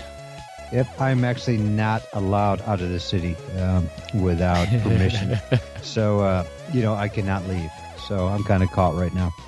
I mean, just for the next 12 to 18 months. Yeah, once the lawyers get things straightened out, get that figured out, Gary. Yeah, it'll work. Come on, Starsky. Yes, okay, Hutch. But I'm up for it. It's a bit out of the budget. I didn't really plan on doing a trip like this, but I think it would be an amazing experience. It'd be a lot of cool podcast content that we can come home with. So here's kind of what we're thinking. We're thinking about doing a Kickstarter and seeing if our friend Joe, who is the third brick on this 3-stacked brick pile, it's a short stack, but Joe is potentially interested as well and able. And so maybe we'll do a Kickstarter, try to raise some funds and help kind of, I don't think we'd get to the point where we'd pay for the whole thing with Kickstarter, but if we can just get some help, I think we could have a trip of a lifetime, see some of you guys on the cruise and spend really a week with you guys. And like you said, Byron, just get a little bit of help, get somebody willing to extend an arm. Oh, man. Or, even just a hand is pretty good. Yeah. Yep. Man, Gary's doing smooth today. Oh, yeah. I'm just rolling. Yep. It's always easy to roll when I'm here with my buddy Ponch. There we go. I don't. Ponch and John, dynamic duo. Poncharello. Okay. Chips. Come on, Byron. Okay, I have seen Chips when I was a kid. I didn't actually know their names. I know that they're two stunningly handsome. I'm Festus, and you're Marshall Dillon. Gary, I try to use references that you're familiar with. You got to use stuff from when you were like a teenager or when you were in your 20s, and I'll start to catch on. Okay, that was my fault. Some of the audience is enjoying the awkwardness of me not knowing who these people are. Yeah, I guess that maybe when next time Joe's on, he will understand. That's he true. Will get him. That's true, Gary, and we got some cool news about that coming up. Yep, Joe is going to be on next week. What's up with next week? I actually don't know what is going on. Okay, I'll tell everybody. Next week is a big fun show. Oh, because Joe's on it. Yeah, it'll be. Joe's been on a lot of times. He writes articles, does a ton of our social media stuff. It really helps out behind the scenes a lot. Occasionally we'll get him on the show to talk about an article. We're going to have him on the whole show. And every time we get Joe on here, we just have more fun recording. And so this is going to be a blast. Next week is the end of the month episode. It's a topic episode. We don't have any guests other than the three amigos here. And we'll be talking about points and sub-only tournaments and kind of how they're different, training for those, what you would do differently, just kind of where things are going in the sport and how it's kind of a different sport altogether. A lot of different things to talk about those. We'll have a blast. Next week's going to be a lot of fun. Yeah, so definitely make sure you don't miss next week because like we said, everybody's favorite guest is going to be on Joe. Gary, we've got an article this week, my man. Is that a surprise? It's not a surprise, Byron. We've had one on for 214 straight weeks. Okay. This article is it's called Key Jiu-Jitsu Moves for BJJ Beginners. I saw this and I was like, all right, let's see what we have here. Yeah, definitely. A lot of times when you first start, you really don't know, what to work on. Should we work on a Barambola? Should we work on flying triangles? But that's probably not a good idea. Well, yeah. Well, they're really cool moves, though, Gary. Yeah, definitely. So this article, it could be found on martialarts.zone, and I'll put a link in the show notes to make it a little easier for you. But we'll have some stuff to talk about this. We're not going to read the whole article, obviously. The first key point that they have, it's under moves, but I think it's more of a point, is relaxation while rolling. That's not really a move. But if you can relax while rolling, you'll do better. You'll see more things. It's typically not really possible to relax while rolling maybe your first week or two. But once you realize that the upper belts aren't just like trashing you and they're letting you work a little bit, they may be tapping you out a few times in a session, but they're letting you work, they're letting you escape, they're letting you try the moves that you learned today. You're able to relax and just know that you're training this and you're trying to be safe with it. And there's a whole system of keeping you safe. It's called tapping out and not rolling at 110 miles an hour. These things will help you relax if you realize that this isn't a life and death struggle. Anytime you want to tap, you sure can, even if you're just uncomfortable. So relax. You'll see more. Definitely relax. And like Byron said, you'll see more. And, I think a lot of times, the new people don't relax as much because they really don't know where it's going. Like Byron said, once they realize that the upper belt, the more experienced person is really not out to hurt them or trash them. They'll calm down a little bit. And, we're all here to help each other, and we're going to learn a lot more if we can stay relaxed. Second point, bridging and shrimping. And I know Byron always says this, shrimping ain't easy. So we definitely need some videos to help us out with shrimping. The cool thing about this article, what I like, is after each little section like bridging and shrimping, he actually lists or has a video, showing you how to bridge and shrimp. But, just focusing on those two movements, it's really going to help you help you get out of bad situations. A lot of times people are like, really, what am I bridging and shrimping for? And, like people will say, shrimping ain't easy. It's not fun. It's not easy. So, not just do the exercise, but tell them how it's going to help them. How are we going to use bridging, to get somebody off mount? Why are we shrimping, to recapture our guard, to, grab a single leg, to, get into half guard, to get out of a precarious position? So definitely, practice your bridging, practicing your shrimping, watch the video. Definitely help you out. Yeah, one of the things I find myself saying repeatedly to people who are on the mat for the first time or maybe the first week, I get side control, and they just look confused. I'll tell them, get your legs back in the game. Do something to bring your legs back in between us. And ultimately, that's shrimping, to make that space to get your knees back in or get your legs back. And they kind of figure that out. Most shrimping that is ineffective, especially with the beginners, they just turn to their side. They don't actually move their hips away. You got to shrimp properly. We talked about buffets earlier this episode. Take them to a shrimp buffet, or maybe get some jumbo shrimp. Big shrimps are better than small shrimps. You like that, Gary? It makes sense, though.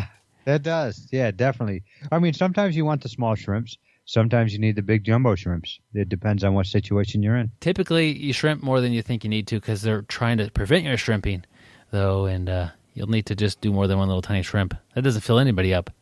No, popcorn shrimp. You need a lot of popcorn shrimp to make a meal.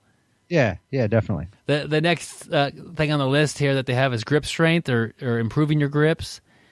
Not the biggest fan of focusing on that early. It's more important for BJJ than it is for no-gi, but the article says it. You're going to naturally get your hands stronger. You could do other activities to help your grip strength specifically, but I really think that moving your hips, getting your legs where they need to be are all very important things. Grip strength is nice, but oftentimes, especially with beginners, they're gripping and they have no point to it. So just picture yourself in a beginner's guard. They'll grab your collar, grab your sleeve, then the collar grab will go from your collar and move it to your leg, and then they'll change the hand from one sleeve to the other sleeve, and then it's just like switching their grips around because they don't know what to do, but they're trying a bunch of stuff that is just not making sense. They have no direction to their way they're traveling. So having super good grip strength at the very beginning, that would be nice. It always is nice when somebody walks in the door and there maybe somebody works with their hands all the time and they have strong hands. You could tell that right away. It's like, man, you got some strong hands. But it may be not the most important thing to focus on early on, or even ever. People look at you weird, when they first come into jiu-jitsu for the first time and you tell them they have strong hands? No, I think that they know that they have strong hands because they work with it's always somebody who works with their hands. You don't walk in the room and if you're not a grappler and have strong hands and not know it. Like, these are people that are swinging hammers all day long. Yeah. Giving massages. Other stuff too. What's the next on the list, Gary? Escaping side mount. And there's nothing worse than being in side mount and not being able to get out. And I think that's one of the things when I first started. I just remember getting in side mount and just being so helpless, not knowing where to go. And I think that's one of the things that really kept me to do jiu-jitsu. It was the thought of helplessness. So, we don't want other people to have that thought of helplessness. So, we need to learn how to escape, side mount. And then that comes back into what we were talking about earlier about the bridging and jumbo shrimping. That's definitely going to help out there. Relaxation too. I see a lot of times somebody just, gets in side mount and just goes crazy and gets nowhere, lowers their gas tank, and they're in trouble. So definitely check out the video. Getting out of side mount, learning your escape skills is definitely going to help. You need to relax and, use your skills that you're going to learn so you can get out. I remember when I first started, somebody would get side mount on me, and I would hold them on top of me. I'd wrap my arms around, and, this is jiu-jitsu, not MMA, but that was like my instinct, just to grab. And, that's a basic instinct of, humans, and we really don't. It really doesn't help us in that situation. But if you can look at the picture on the video, you see the I think that's a lady on the bottom. You see her framing, and you see her, hips are coming out. She's shrimping, and she's using great technique to escape side mount against a larger bald-headed grappler. Always got to mention the bald head, Gary. Yeah, that's escaping mount or escaping side mount, whatever. Wherever you find yourself frustrated and stuck, you need to learn some techniques to get out of those spots. The next thing on the list here is a standing guard pass. I think you can cross off the word standing and just say guard pass. You need to learn a guard pass. Yeah. If you have the problem, and a lot of beginners do, when they stand up, they get swept, they get knocked down. It's not bad to pass low or pass on your knees or do like an over-under pass. Those aren't bad things. But you need to have some kind of a way to attempt the pass to guard. You're not going to be slicing through anybody's guard. Even white belts that have had a couple of months are going to have a guard that's going to give you trouble. So learn a guard pass because you're going to be in people's guards, and you're going to know how to attempt to pass it correctly and safely. Yep. And I'm going to skip one and just go to the end. It's not a move, but practice makes perfect. Perfect practice makes perfect. There you go. Gary. That's what I like to it. say. Yeah. But, we do need to practice. I can't just come to one class, have one instruction where, I'm taught to get out of side mount and think that I'm going to learn it just from that, day. I may drill it for 10 minutes and try to work on it with a partner that will allow me to work.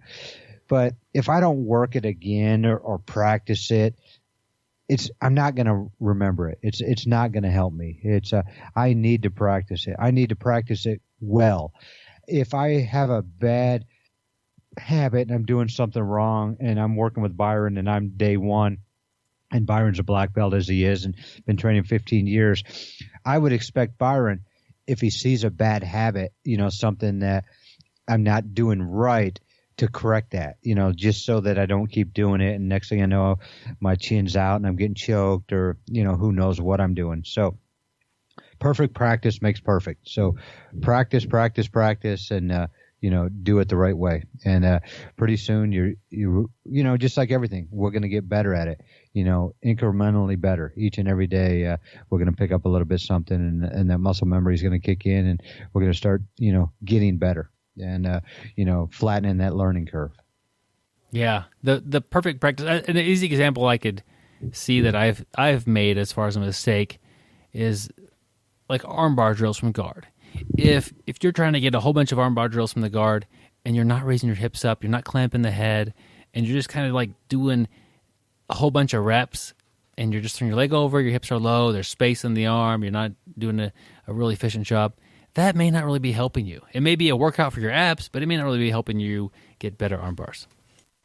I remember we used to try to get so many reps. I think instructor would say do 50 reps of each position. And, man, everybody just rolled through them. And, my partner hated going with me because, I didn't just care about reps. I wanted to do them well. And I would end up getting like 10 done, and time would be up because everybody else was done. And, it always kind of shortchanged me. But, I'd rather do 10 good reps than 50 horrible reps. And like Byron said, that, if I was trying to go really fast, I'd get a heck of an ab workout in. But, I just found that it didn't work for me when I tried to do that. I would just develop bad habits just to, bang out the reps. And it wasn't helping me like it should have. So, I was just like, hey, if I don't get 50, no biggie. I'm going to, just do reps perfectly and, methodically. So it's going to help me and I'm not going to have any bad habits. Yeah. Even the way I like to do reps nowadays is, do 10 good reps, nice clean reps, and then if you do another 10 and have them introduce the element of, fighting back a little bit. So they're going to do, if you're doing the armbar from guard, Gary, I might kind of get my head in the way of your leg. if I can, I might kind of get my arm pulled out, my elbow pulled out if I can, or I might not let you move your hips so easily. So those are 3 things I could do, and I'm going to pick one of those 3 every time, and you have to address that and overcome that. And I think that, and yeah, you're going to do 10 like that, and you'll get them, but I'm going to make you work a little bit more. And that's better, I think, than just doing the 20 or even 50 of the ones that no resistance at all and doing them very fast. Reps are important, but you got to do them right. You got to have a little bit of resistance too sometimes. Yep, reps are important. A little bit of resistance good. Definitely check out that article. We have a link to it on the show notes. Great article. And like I said, check out the videos with it. I kind of like the interactive article because there are videos. So awesome article. Key jiu-jitsu moves for BJJ beginners. Yeah. Next, I would like to say a big thank you to Tim. Tim, we don't know his last name, is our newest Patreon supporter. He pledged $1 per show. Thank you very much, Tim. Because of you, it just makes it a little bit easier to put on the show each and every week for 214 straight weeks. We have a link to Patreon in the show notes. Patreon is a website for content producers like ourselves.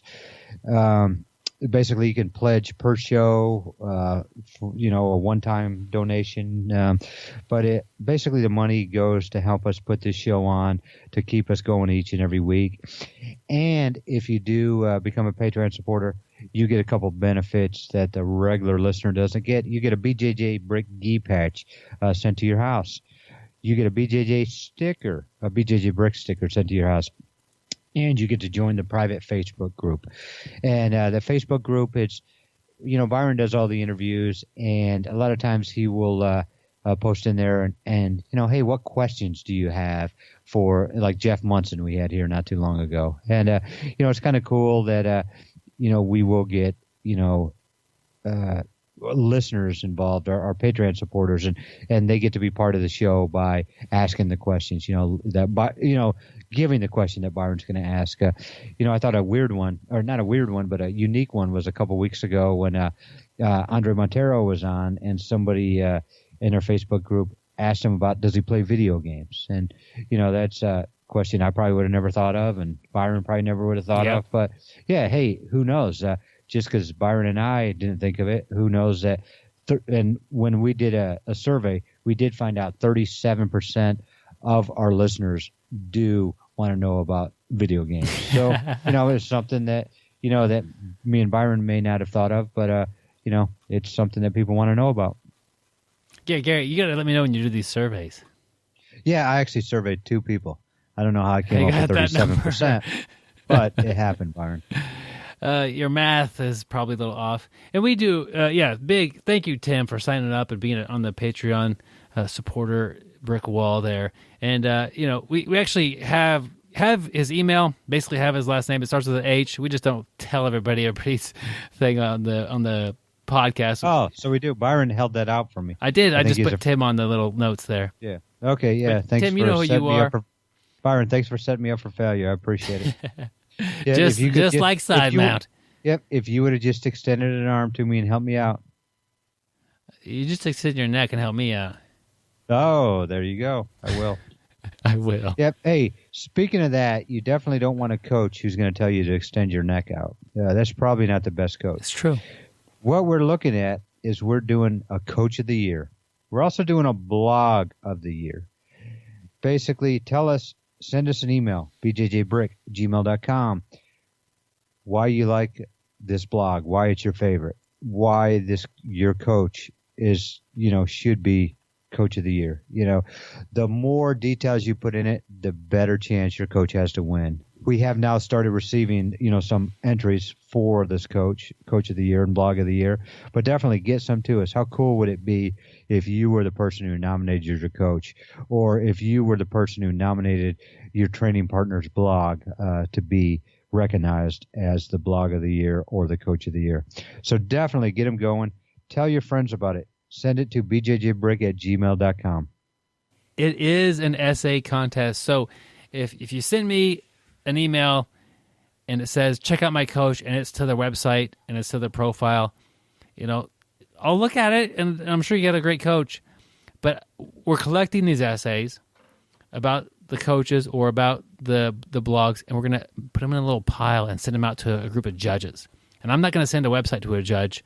Well, kind of with the blog, maybe so.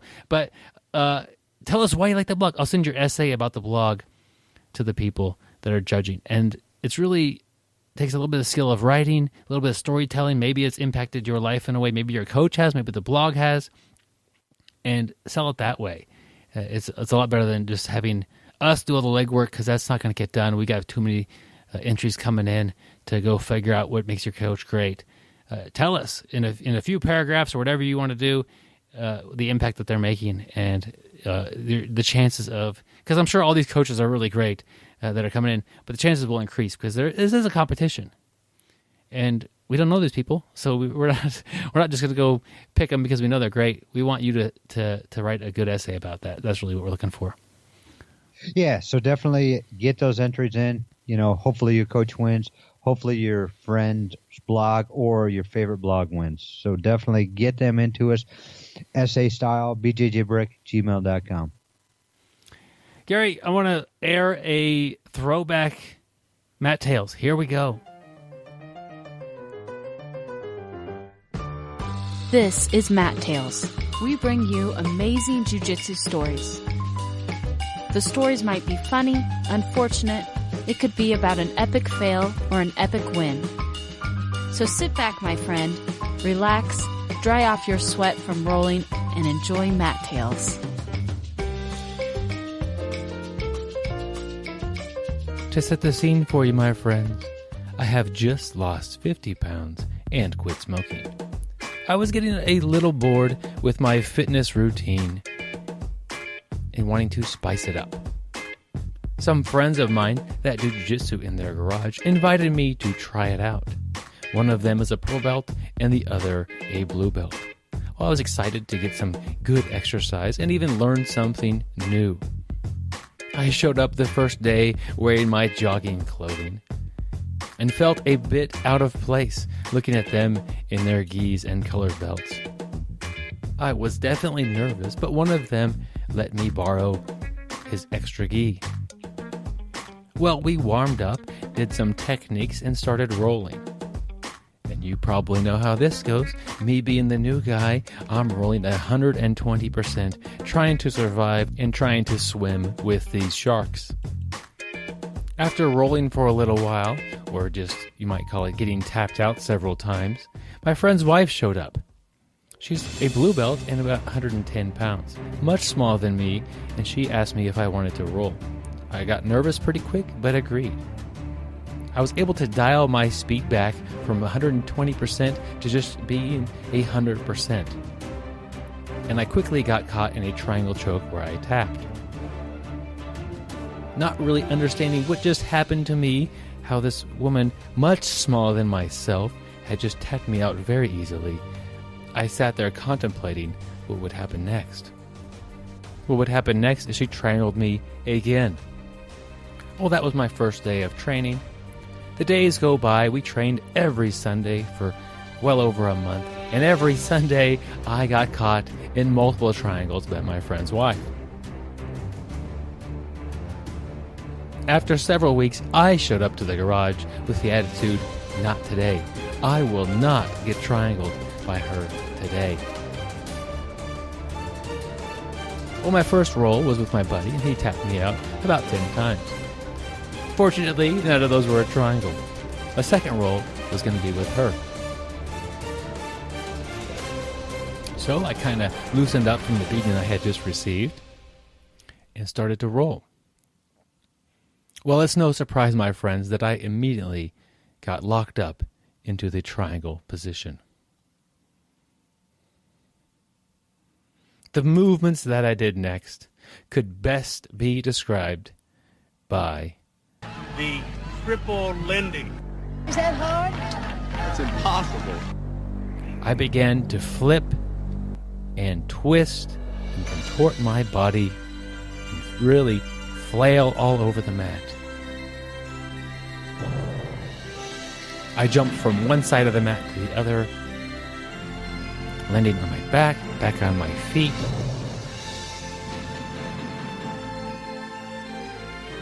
It was truly an amazing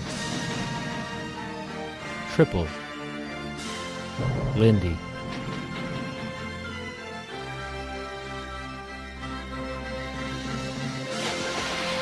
But who am I kidding? These were not a beautiful assortment of techniques. I was just flailing on the mats, and eventually my heel struck the face of my friend.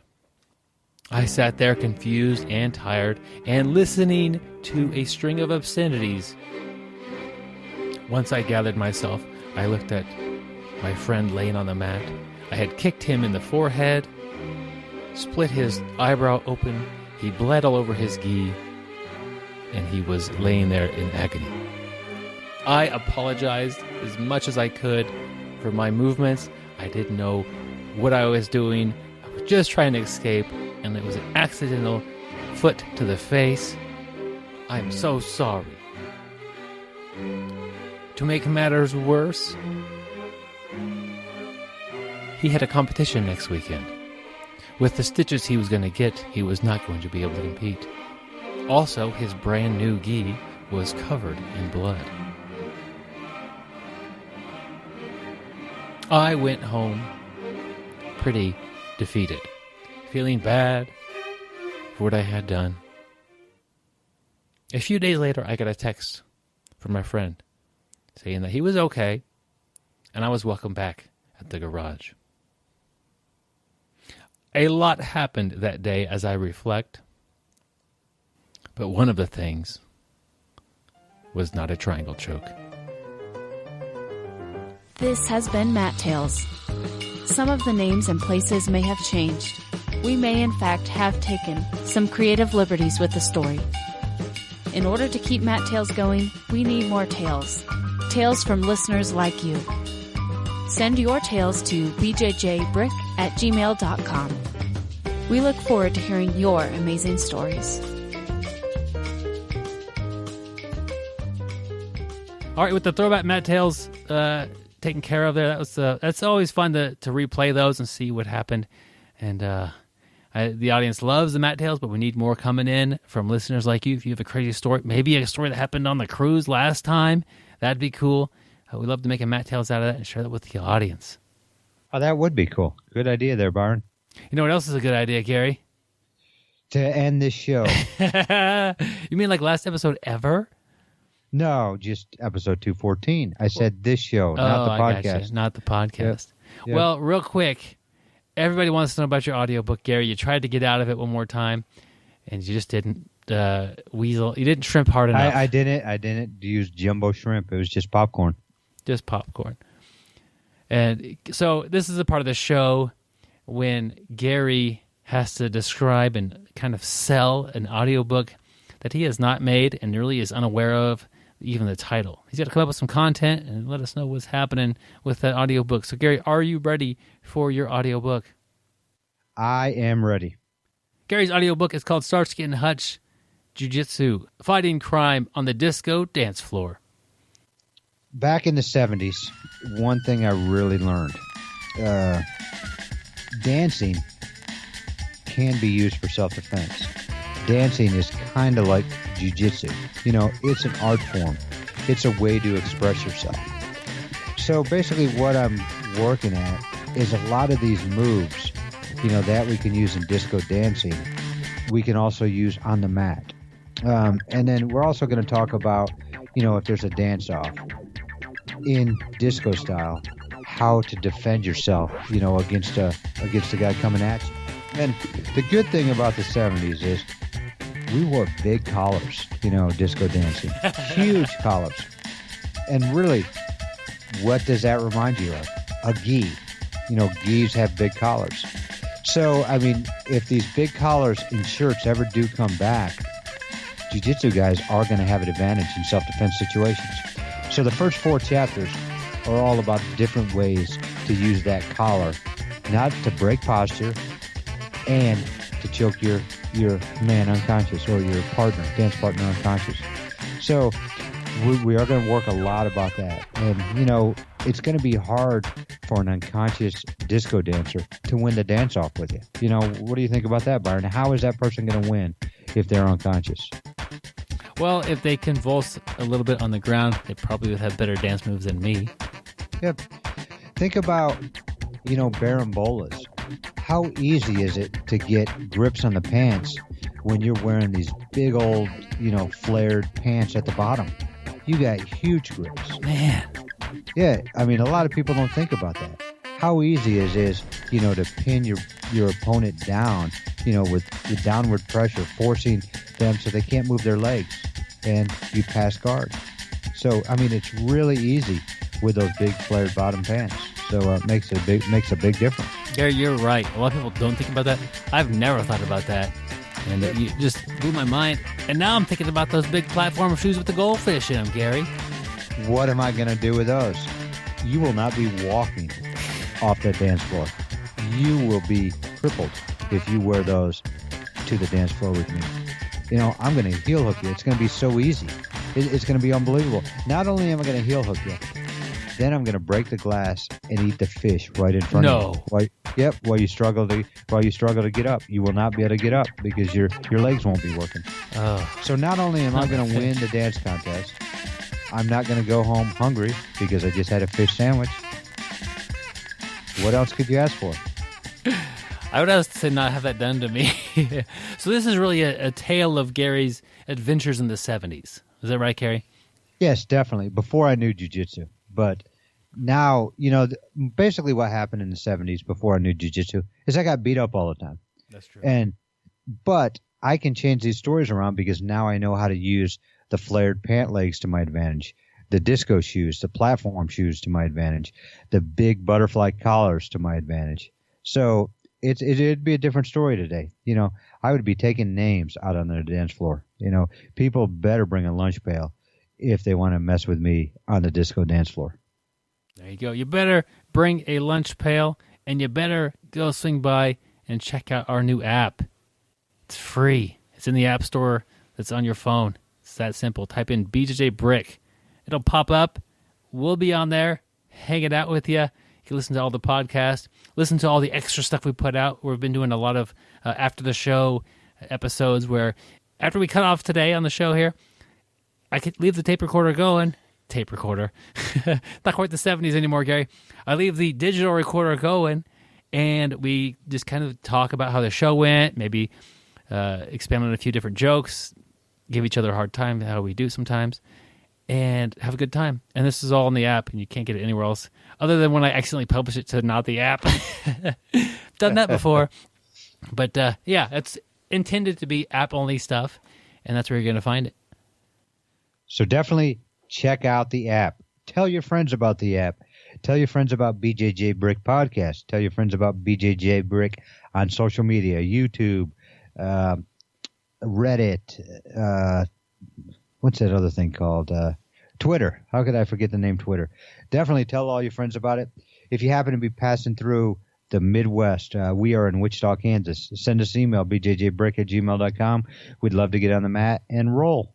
Have some fun. Have a good time. Train with each other. Yep, we're going to be having a good time next week. We talked about it a little bit. Joe's going to be on the show. We're talking about submission only and points-style tournaments. The show, I think we're going to call it The Big Lepoitsky, based off of one of my favorite movies, The Big Lebowski. So maybe I'll get to throw in a few Big Lebowski-style quotes in there. I like it. Gary, have you seen the movie? I have not seen the movie. Dang, I hope Joe has. Either way, I'm going to be throwing out references for the audience because I know everybody else has seen the movie. Yeah. Byron, I do have a little funny joke, or not a joke, but little funny scenario. But Byron and I really like the movie Napoleon Dynamite, and we try to make a lot of comments about it in here. So yesterday, my 10-year-old son goes to a birthday party, and he comes back today, and he tells me that he watched a really stupid movie, and it happened to be Napoleon Dynamite. And I couldn't believe it. I told him that's the funniest movie ever. That movie's great. How could you call it a stupid movie? So I guess my son doesn't have great taste in movies like myself and Byron. Well, what is his favorite movie? I really don't know. It could be A Dog's Purpose. He really liked that movie. Well, I've never seen that, but you tell him that movie is stupid, and then you'll be even. Okay, I'm going to do that. Yeah. Father of the Year coming up, Gary. Yeah, we'll talk about that next week and see what happens. We'll check you guys out next week. It's been fun. Stay sweaty, my friends. And don't forget to extend a hand and an arm to people in need. Hope to see you guys on the cruise. Thank you for listening. I hope you find the time today to roll. After all, the best way to get better at Brazilian Jiu-Jitsu is to do Brazilian Jiu-Jitsu.